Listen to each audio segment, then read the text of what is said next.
we have to determine what's going to make us happy, and then how can we focus in on that? Because at the end of the day, more than all the notifications, more than all the technology, our goal is to be happy. So we have to treat all aspects of our happiness. We have to, yeah.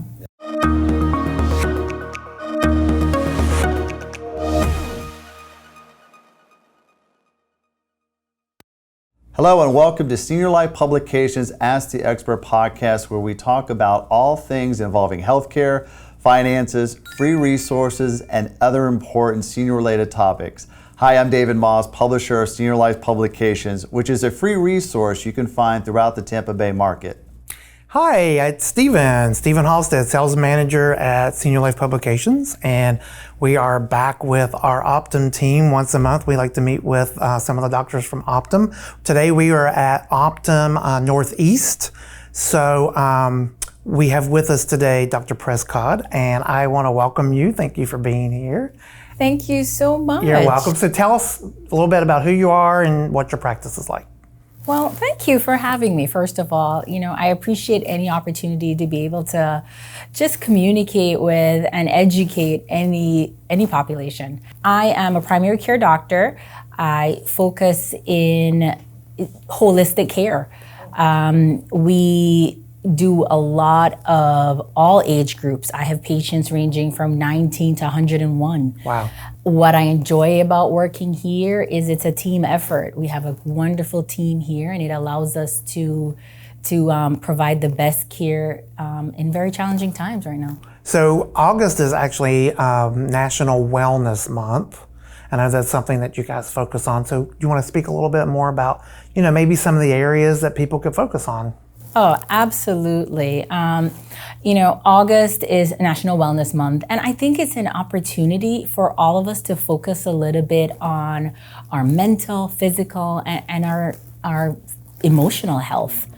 During this challenging time, it's been hard for us, and it gives us just a chance to step back and really just think about, are we eating right? Are we taking care of our stress management? And are we being physically good to ourselves?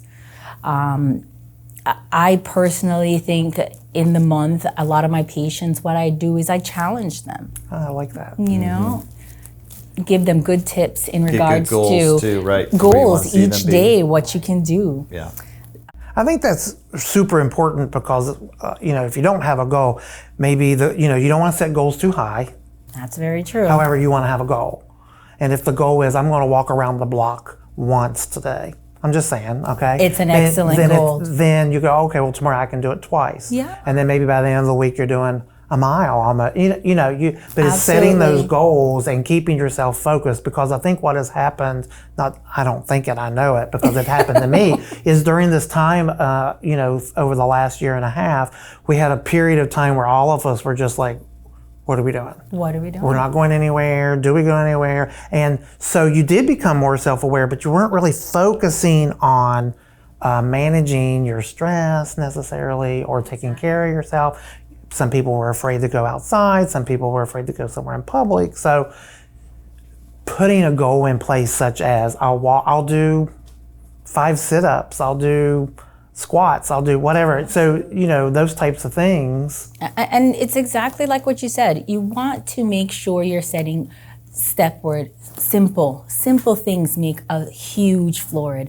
I tell a lot of my patients, you get up in the morning, the first thing you need to do is take a deep breath. Right. You want to get away and detox from technology. You want to wake up, take deep breath, shake that feeling off, and then start your day. It's super important to stepwise set yourself different limits. One of the top things I like to do is say, hey, exercise. It's not what we think. It's not buying sneakers. It's not buying new outfits. It literally is meeting you at your physical present and trying to get you just a step further.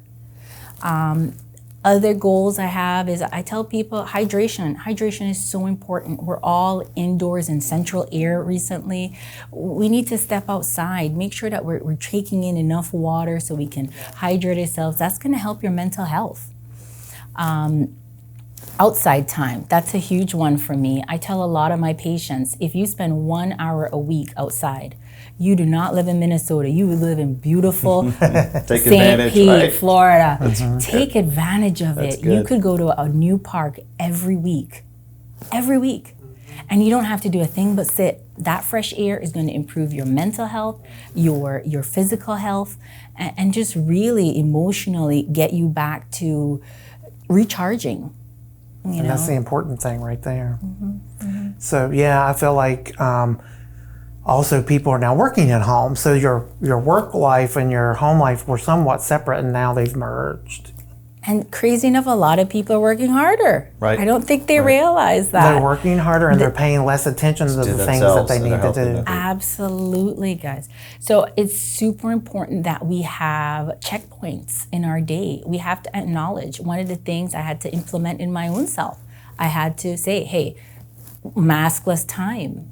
Everybody needs to step out, step away, stop what you're doing, focus on yourself, and then get back to work.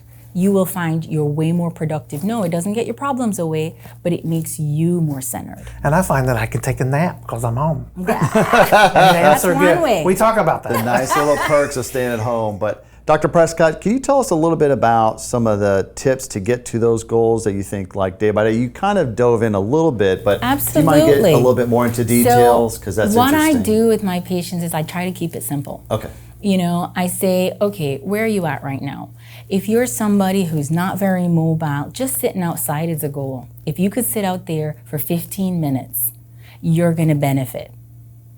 What if you're somebody who prior to the pandemic, you were a runner and used to go to the gym? Then you can create that at home. A lot of my work at home, I tell them, okay, no snacks at the table if you're sitting in front of a computer. That's a no-no. That's a good one. I could use that. Yeah. The snacker. Yeah, the snacking, because a lot of us use this motion to think and process. Well, this doesn't like that. It's true. So we don't want to keep snacks. Certainly. We want to keep water. We want to have scheduled. We have this tendency to just push through. What we could probably do instead is create small goals like, okay, I'm going to stand up every 30 minutes. Set a timer. Yeah. Timers are huge benefits. You're going to say, okay, regardless of where I'm at, I'm going to pause, stand, take a couple steps, sit down, start again. That gets the blood flowing, gets stimulating. You want those hormone flows so that you're more productive. Shutting it off in the evening, that's a hard one for a lot of people because you could just check that one more thing. But guess what? It's going to affect your mental health. Is it worth it? Is it something you can get to the next day? Or could you have planned so that you didn't have it at the end of the day? Small goals that lead to leaps and bounds in improving your wellness.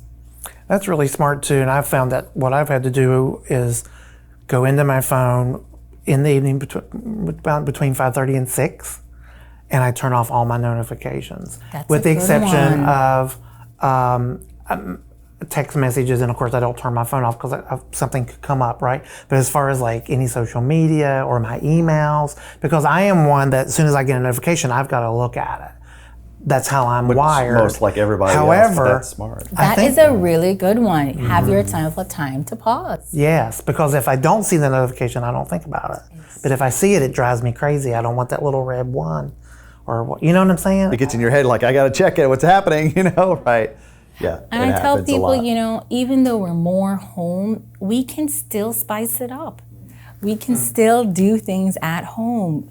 One of the things I've done is I go to the supermarket and every week I pick up a new vegetable that I have no idea anything about.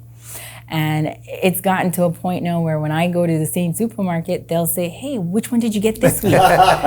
Because that's what YouTube's for. You can learn something new to create. YouTube's amazing, isn't it? You can find so whatever. You want to be able to challenge your narrative. We have to determine what's going to make us happy.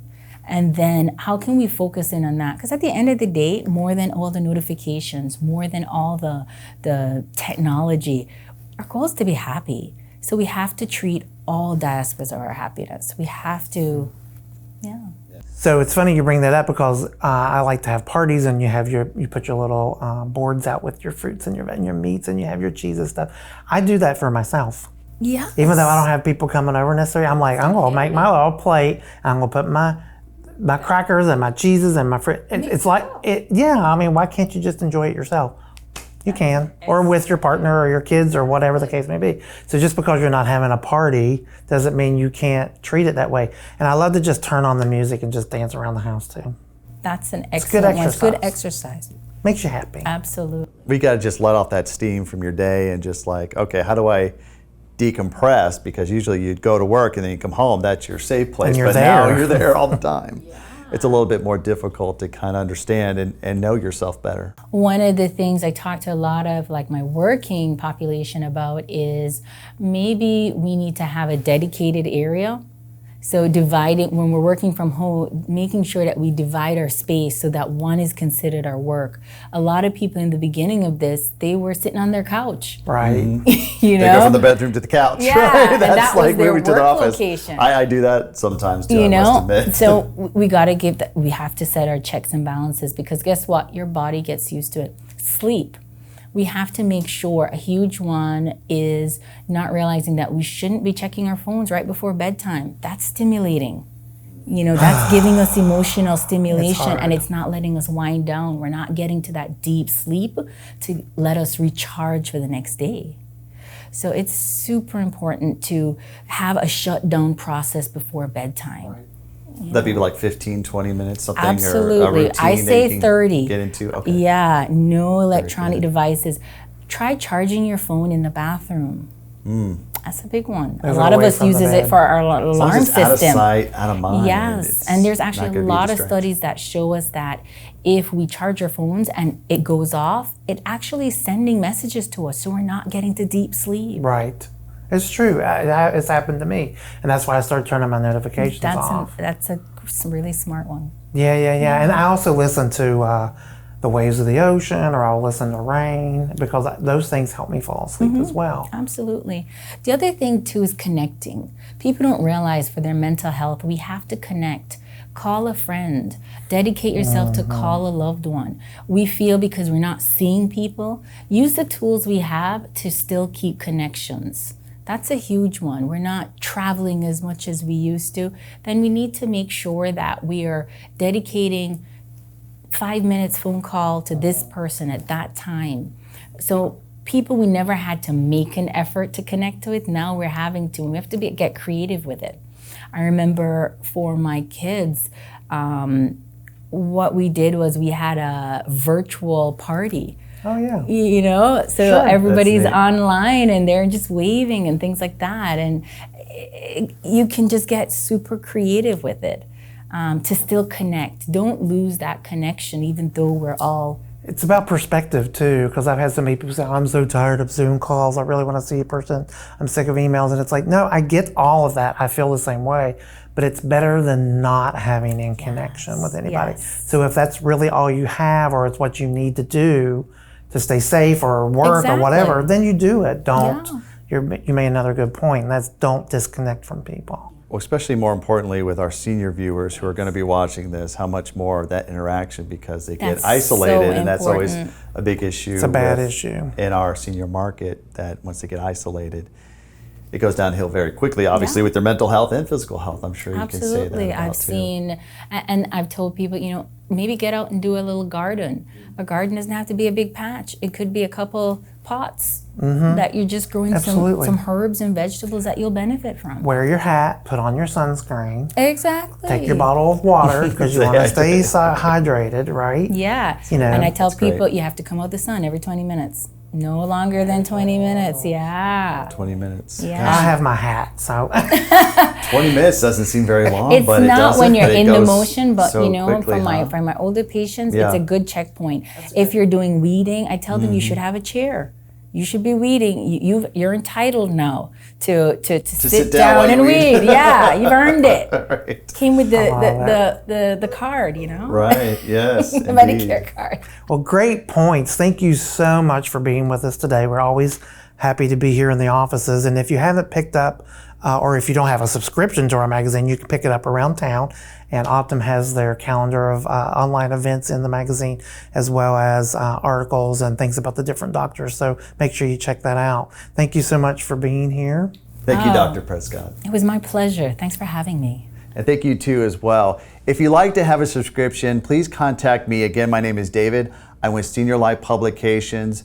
My phone number is 727-430-5180, or you can email me at dmoss@seniorlifepublications.com. And don't forget to like this video and hit that subscribe button and ring the bell to be notified of our upcoming events and including in this podcast. Thank you so much for joining us and have a great day. Bye, guys.